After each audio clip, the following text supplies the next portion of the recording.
Today, the kids here. What are you looking for?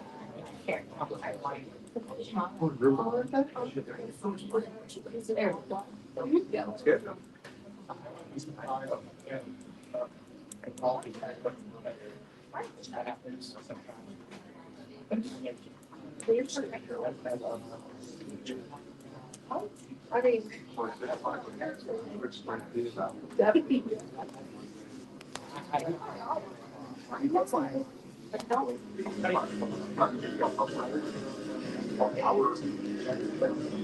14.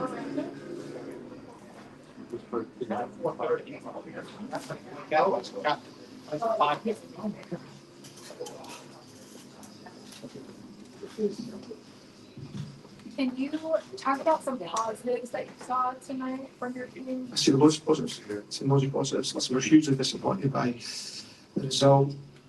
Hugely disappointed in not giving the fans something to go home with and to celebrate. Brilliant turnout, which was fantastic. So that's the major disappointment was that we didn't do enough to get something in the game. I think for large spells of the game we were okay. We passed the ball reasonably well.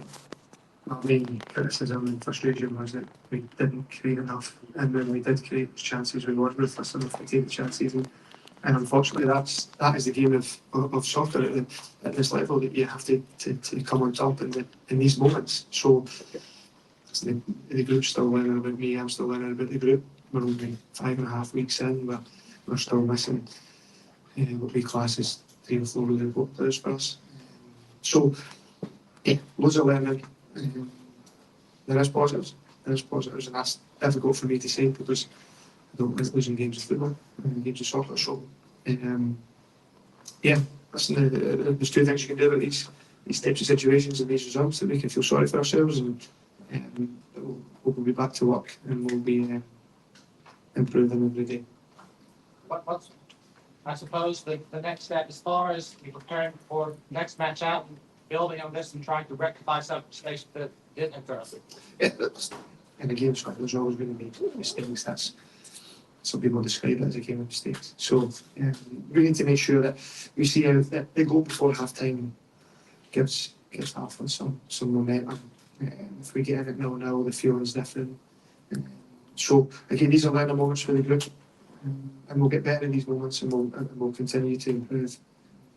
And ultimately, we're not going to change what we're doing. We're going to keep working, and we're going to keep building the team and building how I want the team to function and how I want the team to be. So these things don't happen overnight. It's a process, and we'll get back to work on Monday.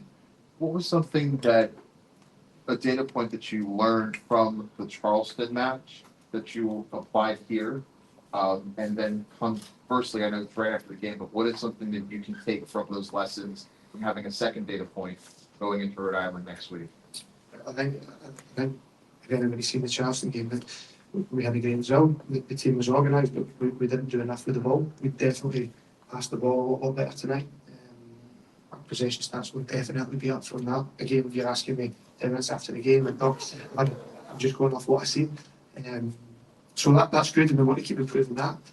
But there has to be an end point to that. We don't just want possession for the sake of possession. We want possession to create chances to score. So that's going to be a big emphasis on us for us in the group moving forward. And let me ask one more, if I might. It seemed early that you all were having like really one runner get into really dangerous areas. Is that something that you want to do with your system? Is like having that one person, or you want to have like multiple runners in the box and open play? Yeah, again, this system is how I see the game. It's how every day we're working on it. It's a process. So that's something that's going to continue to improve. Ultimately, we want to create more chances, and like I say, that is a process that's ongoing. All right, thanks, guys. Thank you.